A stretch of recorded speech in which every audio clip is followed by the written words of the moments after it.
like the fastest mobility scooter in the world. Thanks for being here, everyone. We're just all grateful that I didn't take out a cameraman, let's be honest about this. The Democrat primary debate tonight. 4 elderly gentlemen and an elderly white woman, all white people. Where's the diversity? Is it still anybody's game tonight?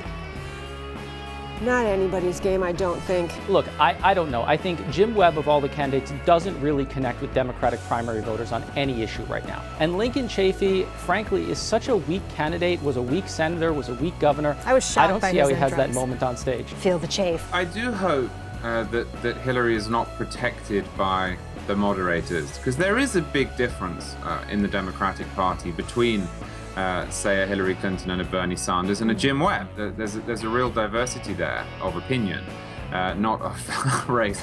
And it's funny how when conservatives make moves to achieve their goals, it's called chaos. But when the establishment does it, it's called strategy. I kind of like the chaos. I mean, what is chaos? We're kind of breaking down the old order in Washington. Exactly. Like that's a bad thing? It's a feature of the system. 5 old people entered. And then later on, they all drank fiber supplements and complained about loud music. What are your initial thoughts on last night's debate?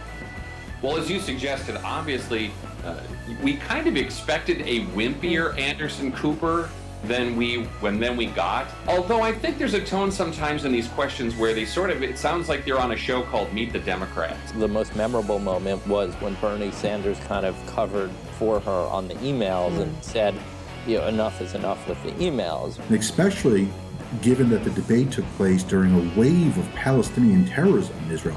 In the last 14 days, Palestinian terrorists have inflicted 30 acts of violence on Israelis, killing 8 Israelis and injuring over 70 Israelis.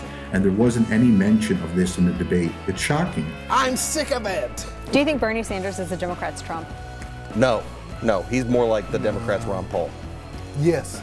Yeah, I think that he represents a big portion of the Democrat Party, and he sometimes says things that most of them agree with, but he's too crazy to get elected. I have this in my house, and I'm like, we were looking at it, and we're like, wow, that really looks like Bernie Sanders. You'll hang up your own coat if you know what's good for you. So as was said yesterday, it might have been a little easier to determine who won the Democrat debate by just basically tallying up how much free money they planned on giving out. Sanders has in mind to do a lot with other people's capital, specifically his plan, the College for All Act, which he says he wants to get done as president, would have the federal government pay for 67% of tuition at public four-year institutions, with states covering the other 33%. And that's supposed to cost, according to Sanders, about $70 billion per year. That's a lot of sleeping ceramic pigs. It's so easy to be generous with someone else's money. Guess what? They still want to take your guns.